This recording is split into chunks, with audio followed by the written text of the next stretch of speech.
इनसे मेरा पहला सवाल आपसे ये है कि सबसे पहली चीज तो चूंकि जंग डिस्कस होती है मुसलसल, और पाकिस्तान और भारत तो खैर जब भी डिस्कस हो, इवन हमारे क्रिकेट मैचेस भी इस तरीके से दिखाए जाते हैं कि जिस तरह पता नहीं खेल के मैदान में भी कोई फौजी निकल जाएंगे और वहां पर बल्ला और गेंद नहीं चलेगी, वहां पर भी बारूद चलेगा और गोलियां चलेंगी। पहले तो अगर दोनों ममालिक की कुछ जंग होती है आपस में, आप समझते हैं कि पाकिस्तान और भारत की कोई जंग हो और उसमें कोई एक मुल्क जीत जाए जंग? आ, अब की जो हालात है, द प्रेजेंट सिचुएशन, उसके हिसाब से आई बिलीव, और इसका मैंने थोड़ा जिक्र भी किया है अपनी किताब में द लास्ट वॉर, पर मैंने इस मुद्दे पे काफ़ी सोचा है और मैं इस नतीजे में पहुंचा हूं, और I have arguments for that कि if there is a war between India and Pakistan, Pakistan, because ये वॉर जो होगी वो अट्रिशन वॉर होगी। हम दोनों मुल्क जो है, हमारी आर्मीज अभी भी एट्रिशन वॉर में ही, एक बहुत पुराना वॉर कॉन्सेप्ट है जो कि सेकेंड वर्ल्ड वॉर का है, उसी में ही अभी हम फंसे हुए हैं। We have similar war concept. मेरे हिसाब से at the operational level of war, जहाँ पे की कैंपेन तय होती है, Pakistan military will do better, क्योंकि उसको काफ़ी पीएलए सपोर्ट होगी, बहुत एरियाज में सपोर्ट होगी। तो मेरी समझ ये है कि एक वो कैंपेन नहीं होगी जहाँ पर कि थोड़ा ऊपर नीचे लाइन ऑफ कंट्रोल हो गया, थोड़ी ज़्यादा गहराई में हो सकती है कैंपेन, और Pakistan is likely to do much better at the campaign level with PLA support. देखिए, ऐसा है कि टेंशन्स तो डिक्रीज नहीं होंगी, पहली बात, एटलीस्ट टिल 2024, जब तक हिंदुस्तान के जनरल इलेक्शन नहीं हो जाते, टेंशन रहेंगी। दूसरी बात यह है जो मैं कहना चाहता हूं कि चीन एक बहुत इम्पोर्टेंट रोल प्ले कर रहा है और करता रहेगा साउथ एशिया में, और उसका रीज़न ये है, कारण ये है कि इंडिया और भूटान को छोड़ के बाकी सारे जो मुल्क हैं साउथ एशिया के, वो बीआरआई के साथ है, बेल्ट एंड रोड इनिशिएटिव के साथ। वो चीन की इन्वॉल्वमेंट यहाँ बहुत है। उसकी अगर चीन की इन्वॉल्वमेंट है, तो अगली बात हमें ये समझनी है कि चीन क्या कर रहा है। चीन को छोटा मोटा काम नहीं कर रहा है। चीन रशिया के साथ एक पूरा, जिसे जो शी जिनपिंग ने कहा था that we are part of the big changes in this century, इस सेंचुरी में कोई बहुत बड़े चेंजेस हो रहे हैं। और वो बड़े चेंजेस क्या हो रहे हैं? वो ये हो रहे हैं कि एक नया सिक्योरिटी आर्किटेक्चर बन रहा है, और साउथ एशिया उसका एक पिवट होगा इंडियन ओशन रीजन में, जैसे कि आसियान दूसरा पिवट होगा वेस्टर्न पैसिफिक में। अब जहां तक साउथ एशिया का ताल्लुक है, एससीओ जो है, शंघाई कोऑपरेशन ऑर्गेनाइजेशन, वो एक सिक्योरिटी स्ट्रक्चर है जो कि कलेक्टिव सिक्योरिटी में बिलीव करता है। अब कलेक्टिव सिक्योरिटी और ब्लॉक सिक्योरिटी एक दो अलग चीजें होती है। ब्लॉक सिक्योरिटी वो है जो कि अमेरिकन करते हैं, और जिसको वो बोलते हैं integrated deterrence, which is all about military power.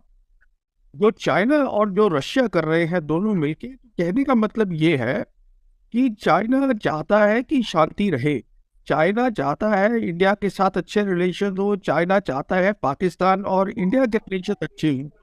यही कारण है जब जनरल बाजवा मिले थे शी जिनपिंग को, जब वो चीफ थे, तो शी जिनपिंग ने उनको बताया था कि देखिए, हम इतने साल हमने इंतजार करा हांगकांग के आने के लिए, तो जंग से कुछ हासिल नहीं होगा, और आप कॉन्सेंट्रेट करिएगा कनेक्टिविटी के ऊपर और ह्यूमन सेंट्रिक अप्रोच के ऊपर। और यही कारण है कि आपकी जो सरकार थी उस समय, जिसमें बाजवा साहब भी थे एक हिस्सा, और इमरान खान साहब की सरकार थी, उन्होंने पहला नेशनल सिक्योरिटी पॉलिसी अपनी निकाली थी। उसके बाद फिर जैसे अभी लोगी साहब जिक्र कर रहे थे, तो एक हिंट दे रहे थे, वो अभी आपके मुल्क में पॉलिटिकल इंस्टेबिलिटी आ गई है, पर अब मैं आ गई थी, अब मैं देख रहा हूँ कि फिर से एक कोर्स करेक्शन हुआ है, और कोर्स करेक्शन जो है वो जनरल मुनीर साहब कर रहे हैं। अभी वो अपने जो दौरा, उनका चीफ का दौरा हुआ था, उसमें वो पीएनए के जो आर्मी जो चीफ थे उनको मिले, आर्मी चीफ को। एक जो फर्स्ट रैंकिंग वाइस चेयरमैन है, सीएम से मुलाकात हुई है। इसका मतलब एक मिलिट्री सपोर्ट का भी इशू है। जहाँ तक इंडिया का सवाल है, हमें उस बात को ध्यान रखना चाहिए। इसीलिए जब आपने मुझसे पूछा, मैंने आपको जवाब दिया कि at the operational level things will be favourable for the Pakistan army. अब सवाल ये है कि क्या जंग करनी चाहिए। उसका जवाब साफ जंग से हासिल हो भी सकता है प्रेजेंट सर्कमस्टेंसेस में, ये मेरी सोच है, पर वो एक अच्छा तरीका नहीं है, क्योंकि बहुत सारी, देखिए हिंदुस्तान और चीन की जो जंग है जिसकी कई लोग बात करते रहते हैं, मैं कहता हूँ कि अगर हिंदुस्तान और इंडिया एंड चाइना का जो सवाल है, the route for peace between India and China goes through Pakistan, and the route for war also between India and China goes through Pakistan. आप इस बात को थोड़ा सा इस पे आप वो करें, थोड़ा फोकस करें मैं क्या कह रहा हूँ। ये बात है, जंग जो है, जंग is not the best thing to do at all. But होता क्या है कि अगर आपको स्टेटस को तोड़ना है, अगर आप चाहते हो कि एससीओ ठीक तरह काम करे, जो हमारा साथ था वो 2014 से कामयाब नहीं हुआ। वो इसलिए कामयाब नहीं हुआ क्योंकि इंडिया पाकिस्तान के रिलेशन ही ठीक नहीं है, तो वो उसके बाद वो बंद ही हो गया। अब इट इज ओवर नाउ। तो अभी एक नई चीज आ गई है, एससीओ आया है, ब्रिक्स आया है। ब्रिक्स है वो बेसिकली इकोनॉमिक फोरम बन रहा है। तो मेरा कहने का मतलब ये है कि हमको पहले बड़ी पिक्चर देखनी है। जंग is only a part of where things are not changing और will they harm the big picture. That is where the war comes in. क्या वो बड़ी पिक्चर का नुकसान कर रहे हैं? In the war comes in, otherwise war by itself means nothing. देखिए ये अभी क्या हो रहा है कि पहले let's see the big picture before I answer these questions। कि क्या हो रहा है कि हम किसी नई कोल्ड वॉर में नहीं जा रहे हैं, ऐसा कुछ नहीं हो रहा है मेरे हिसाब से। मेरे हिसाब से क्या हो रहा है कि दो बड़े मुल्क हैं जो compete कर रहे हैं ग्लोबलाइज्ड वर्ल्ड में। जो ग्लोबलाइज्ड वर्ल्ड फ्रेगमेंट हो गई है, हिस्सों में बदल गई है, एक हिस्सा वहां जा रहा है, एक हिस्सा यहाँ। इशू टेक्नोलॉजी का है जो बहुत अहम हिस्सा है।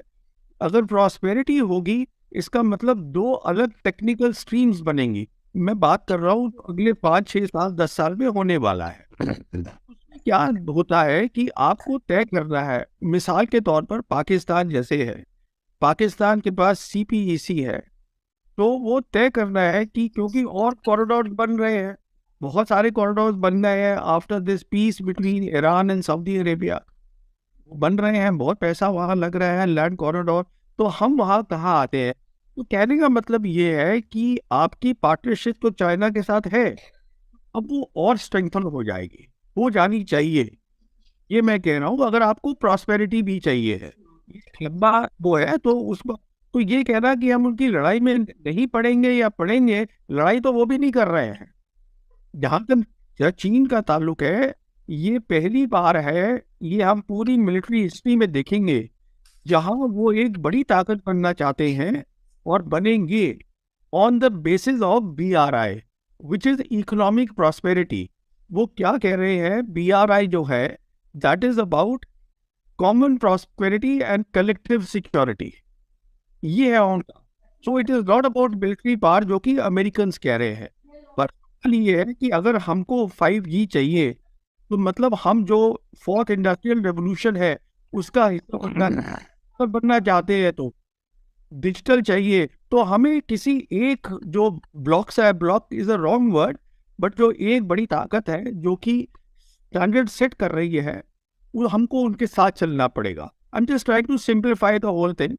तो वी हैव टू डिसाइड कि हम यहाँ पर आएंगे कि वहाँ आएंगे, क्योंकि हमारी 5G कहाँ से आएगी, हमारे डेटा सेंटर्स कहाँ से आएंगे, वो अमेरिका लाएगा, ये लाएगा, दोनों नहीं ला सकते हैं।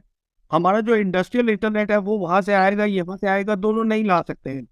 तो ये सब चीज़ें हमको तय करनी पड़ेंगी। जब हम ये चीज़ें तय करते हैं, उसके साथ साथ हर मुल्क की अपनी अपनी प्रॉब्लम्स भी होती हैं।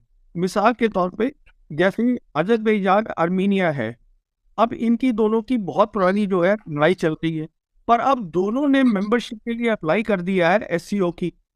तो कोई बड़ी बात नहीं है कि 5 साल के बाद चाइना की हेल्प से वो दोनों की जो प्रॉब्लम्स है वो सॉर्ट आउट हो जाए, जो कि आज तक नहीं सॉर्ट आउट हो पाई। अब हमारी प्रॉब्लम क्या है, हमारी क्या है कि इंडिया की प्रॉब्लम चाइना के साथ भी है, इंडिया की प्रॉब्लम पाकिस्तान के साथ भी है। ये एक बहुत बहुत डिफिकल्ट सिचुएशन बन जाती है। तो इसके अंदर चीन भी सोचेगा ज़्यादा पाकिस्तान से, क्योंकि चाइना के लिए एससीओ बहुत इंपॉर्टेंट फोरम है। अगर बार बार इंडिया कहेगा कि साहब हम नहीं आपके साथ चलने को तैयार है, हम दूसरे के लोगों के साथ चलने को तैयार है, तो प्रॉब्लम बड़ी हो जाएगी। तो उसमें फिर पाकिस्तान भी आ जाता है विली नीली। तो ये पहली बात हो गई। तो ये नहीं कि हम लड़ाई करना चाहते हैं, बट जिस तरफ दुनिया जा रही है तो आपको कॉमन प्रॉस्पेरिटी के साथ कलेक्टिव सिक्योरिटी भी देखनी पड़ेगी। पहली बात है, it can not be divided, it is indivisible. दूसरी बात, अब डिटरेंस। अब डिटरेंस तो ऐसा है ना कि आप कौन तय करेगा डिटरेंस। हिंदुस्तान का जो था सोच थी हमारे न्यूक्लियर वेपन्स हमारी डिटरेंस है, ये सोच थी। पर हुआ क्या, हुआ ये कि अप्रैल 2020 में चीनी आ गए, ये कोई छुपी बात तो है नहीं, और हमारी आगे जमीन पे बैठ गए। इसका मतलब उनको उनको they disregarded our deterrence completely, nuclear deterrence, या ना उन्होंने पूरा डिसरिगार्ड, आके बैठ गए वो। सो डिटरेंस इनफैक्ट मैं ये समझता हूँ शायद हमें ये भी सोचना है, हम क्या न्यूक्लियर वेपन्स को बहुत ज़्यादा अहमियत दे रहे हैं। उसका रीज़न क्या है कि अभी जो डिटरेंस की कॉन्सेप्ट है वो ब्रॉड हो गया है, उसमें साइबर आ गया है, उसमें काउंटर स्पेस कैपेबिलिटीज आ गई है, ये सब डिटरेंस है। और इसके अंदर कोई एट्रीब्यूशन नहीं है, साइबर के अंदर काउंटर स्पेस कैपेबिलिटी में कोई एट्रीब्यूशन नहीं है, and it is doable. Nuclear weapons are not doable. आप यूक्रेन की लड़ाई में देख लीजिए। जैसा कि आपने वीडियो में देख लिया है, मजीद आगे चलकर आपको दिखाएंगे। उससे पहले बात की जाए परवीन सुहानी का जो कहना था कि अब अगर दोबारा जंग होती है तो पाकिस्तान एक ताकतवर मुल्क बन चुका है, अब उसको हराना इतना आसान नहीं होगा। मजीद इसके ऊपर भारतीय मीडिया का रद्द-ए-अमल क्या, आइए आपको हम दिखाते हैं। You see, aerial superiority is one thing. In the next war, you have so many other things also. Aerial superiority, you have very good air defense systems. You have, there are a lot of issues involved here.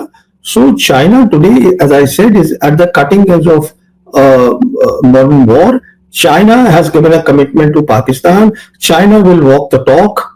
China's credibility has gone up amongst the globe, amongst the global South nations because of this operation at a time when all the big powers, their credibilities are going down. You see where's the credibility of Trump's America today. So when we see, it's a big picture. This operation has military implications, geopolitical implications, regional implications. It has a lot of things. Now, if you don't want to see them, don't see them. See how the stature of Pakistan has gone up after this event. Now, as far as Pakistan is concerned, today I had these figures somewhere, very interesting. They've got an IMF loan of 1.3 billion. World Bank has given them 4 billion. Then Asian Development Bank 800 million. Then they are on panel. They are on panel of United Nations Security Council anti-terror panels. The Pakistanis are there. I mean, we are saying that, you see, the point is that terrorism is not the issue that it used to be in 9/11. It is not today. The issue is modern war. Today the issue is conventional operations. And in any case, there is no globally accepted definition of terrorism. So when we go around telling the world it is good, but what is the effect of it? You see, when all these delegations went there and all the pictures are being put, which is fine, but if this is the result that I just read out to you, after all that, then obviously the profile of Pakistanis, their geopolitical profile, all the three great powers, America, Russia, and China, in many cases, their strategic ally, they're all standing with them. The Muslim world is standing with them. The Arab world is standing with them. Central Asian Republic is standing with them. Everybody is standing with them. Why? I mean, anybody can see this. Honestly, there should have been no debate at all because the situation is so clear. But if you want to live in an alternate world, you want to create an alternate narrative, well, that's your choice. Rafale aircraft is a 4.5 generation aircraft.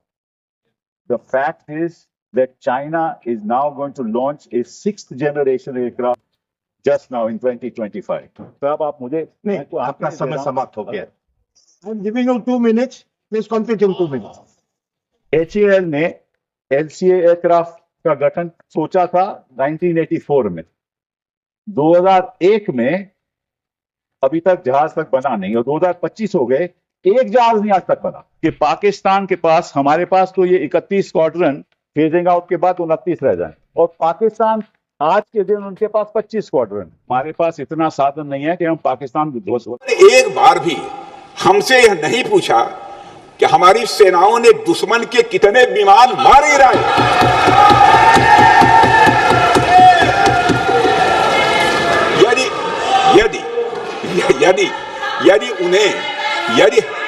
यदि उन्हें प्रश्न पूछना ही है अध्यक्ष महोदय, तो उनका प्रश्न यह होना चाहिए, क्या भारत ने आतंकवादी ठिकानों को तबाह किया? तो उसका उत्तर है हाँ। सर 35 ही राफेल है देश में, 35 ही राफेल है।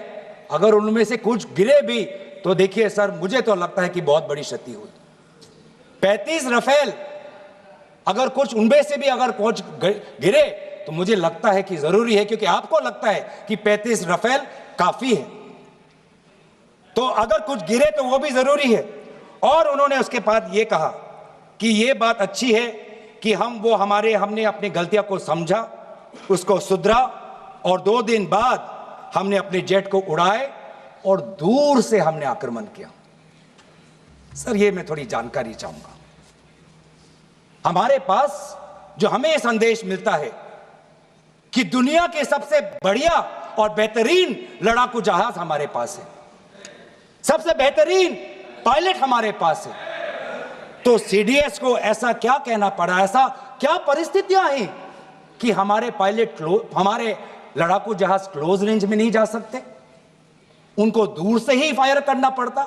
बहुत से सूचनाएं दी उन्होंने, बहुत से जानकारी दी, लेकिन रक्षा मंत्री होने के नाते यह नहीं कहा कि पहलगाम में दहशतगर्द कैसे आए, यह नहीं कहा कि बेसारन में जहां पर 1000 लोग जाते हैं, खुशियां मनाते हैं, कैसे 5 दहशतगर्द वहां पर जाकर 26 लोगों की गोलियों से छलनी करते हैं। ये बात, ये सूचना रक्षा मंत्री ने नहीं दी। यही है सूचना का युद्ध कि इतनी जानकारी देते हैं कि कभी कभी सवाल पूछना भी भूल जाते हैं। और आज ये है हमारे विपक्ष का कर्तव्य कि हम सवाल पूछेंगे देश हित में, राष्ट्र हित में। 16 के बाद क्या उन्होंने ये नहीं कहा कि हम घुस के मारेंगे और पाकिस्तान को आज वो उनका जो भी टेररिस्ट इंफ्रास्ट्रक्चर है उसको खत्म कर देंगे? वही बातें तब की, वही बातें पुलवामा की बात की कि पुलवामा के बाद आज हमारे लड़ाकू जहाज अब गए हैं, अब पाकिस्तान अब कभी भी भारत पर उंगली नहीं दिखा सकता। और उसके बाद आज दोबारा वही बातें कर रहे हैं, आज दोबारा वही बातें कर रहे हैं कि हम घुस के मारे, हमने ये किया, फलाना किया। और ये अब भी कह रहे हैं कि ऑपरेशन सिंदूर कंप्लीट नहीं हुआ, अधूरा है, क्योंकि कल को जाके दोबारा पाकिस्तान कर सकता है। ये खुद कह रहे हैं, ये खुद कह रहे हैं, ये खुद कह रहे हैं कि इसके पश्चात भी पाकिस्तान कल को जाके कर सकता है। तो ये कैसा, ये जो सफल कैसे हुआ, फिर क्या सफल हुआ? आज ये खुद कह रहे हैं कि हमारा मकसद युद्ध का नहीं था। हम पूछना चाहते क्यों नहीं था, होना चाहिए था। पहलगाम में 26 लोगों की हत्या हो गई, कैसे? अब तक सरकार नहीं बता पा रही है। पूरा कश्मीर गृह मंत्रालय के अधीन है। 370 हटाने के बाद कश्मीर को केंद्र शासित प्रदेश बना दिया। वहां की पुलिस गृह मंत्रालय का आदेश का पालन करती है। पूरे कश्मीर में आर्म फोर्स एक्ट लगा दिया है। वहां के गवर्नर भी आपके हैं, बहुत मजबूत आदमी है, फिर भी हमला हुआ और हमलावर निकल गए। गवर्नर ने भी अपनी चूक मान्य की है, ये चूक हो गई है, सुरक्षा में चूक हो गई है। अगर सुरक्षा में चूक हो गई है, 26 लोग मारे गए हैं, सिंदूर उजाड़ दिया है 26 हमारे माता भगिनों का, तो उसकी जिम्मेदारी कौन लेगा और इस्तीफा कौन देगा? जिम्मेदारी लेकर पंडित नेहरू देंगे? नहीं, पंडित नेहरू देंगे या प्रेसिडेंट ट्रम्प देंगे या जेडी वांस देंगे, कौन देंगे? इस्तीफा देश के गृह मंत्री ने देना चाहिए, ये उनकी जिम्मेदारी है सर। इस देश में 24 घंटे में उपराष्ट्रपति का इस्तीफा लिया जाता है क्योंकि आपके बात मानते नहीं, लेकिन 26 लोगों की हत्या होने के बावजूद किसी का इस्तीफा नहीं, किसी से माफी नहीं। ये इस देश की स्थिति है। हमारे आदरणीय प्रधानमंत्री अपने आप को ईश्वर के अवतार मानते हैं, उनके भक्त उनको ईश्वर के अवतार मानते हैं। वो भी कहते हैं, उनका कहना है कि मैं समय से पहले समय को भांप लेता हूं, ये ईश्वर की कृपा है। तो क्या ये आतंकवादी पहलगांव में घुसकर 26 लोगों को मारने आने वाले हैं, ये आपने क्यों भाप नहीं लिया? ये हमारे सामने और देश के सामने सबसे बड़ा सवाल है। मैं कांग्रेस के हमारे जो नेता है उनसे कहना चाहता हूं, मेरे बाजू में बैठे हैं, यहाँ कल से मैं Yes, that did 6 aircraft come down? He says no, it is not that. So we accept the CDS point of view here, but certainly it was more than one. See, the point is that they had to accept something because this is the start point. Because as far as the Pakistan side was concerned, they gave the briefing within 48 hours to the international media. And after that, the entire international media knew what's going on. The Americans knew what is going on. Chinese knew what is going on. See, this is not the age of commercial satellites, what CDS said, that we'll have the commercial side. This is the age of real-time intelligence by satellites. And the Chinese have those capabilities. So what went down is known to everybody except our own people. So at some stage, for the credibility of India, they had to accept something. So he accepted that. Now, obviously, it's a narrative which is not helpful for the image of the government. But the point here is that the government should have, first of all, thought about it, that this disproportionate response, is it helping us? Now, this is important. On the one hand, it was disproportionate response, and on the other hand, if the political objective was to end the proxy war of Pakistan, I don't think that has been accomplished. If the military aim was to create a deterrence against the Pakistan military, it has not been accomplished. And the most important thing is, we earlier also used the air power, which was in 2019 Balakot air attacks. Then also the limitations of our air force were exposed. Now they are further exposed. So what are we getting out of it? Only the government knows that. What is going on is, in my assessment, that when the Prime Minister came to power, in May of 2014, that is the time the Air Force Chief was with the name of Air Chief Marshal Arup Raha. And since then, the Air Force has been seeking a sub-conventional role for the Air Force. You see, that you also want to, because the Army is doing a sub-conventional role. So, starting from Arup Raha, all the Air Force chiefs have been wanting a sub-conventional role, that Air Force should be used in this role, which is wrong. Because we are talking of a modern war here. On the other hand, we did not understand a very simple thing, that right from 5th August 2019, when we revoked 370 and 35A from Jammu and Kashmir, Chinese leadership has been consistently saying at all the levels that we will support Pakistan's sovereignty and security.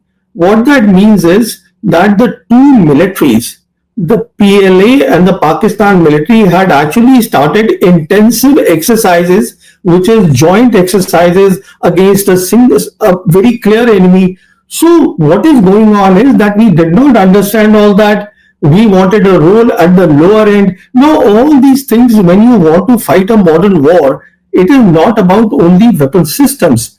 It is also about optimizing the weapon system, that is called war concept. And it is also about years of training. It doesn't happen in a jiffy that today you say, okay, I'm buying Rafales, so I become powerful. No, you don't. It is not only Rafales, how do you use the Rafales, how do you use the Rafales with the other systems, and what sort of training you have done, what sort of understanding you have of electronic warfare. You see, these things are important. We saw in Balakot very clearly that the Pakistan Air Force displayed better electronic warfare capabilities. So we should have understood that in a modern war, electronic warfare is very important, because if you can jam the enemy's communication, that is trouble. How do you do the operation if the communication are jammed? I mean, we faced it in 20. अब अगर दोबारा जंग होती है तो पाकिस्तान जीतेगा, क्योंकि Pakistan super power बन चुका है। पाकिस्तान के साथ चीन खड़ा है। परवीन सुवानी के दबंग तज्जिए के बाद भारत में क़यामत बरपा। आज के लिए इतने। वीडियो पसंद आई हो तो वीडियो को लाइक और दोस्तों के साथ शेयर ज़रूर कर लीजिएगा।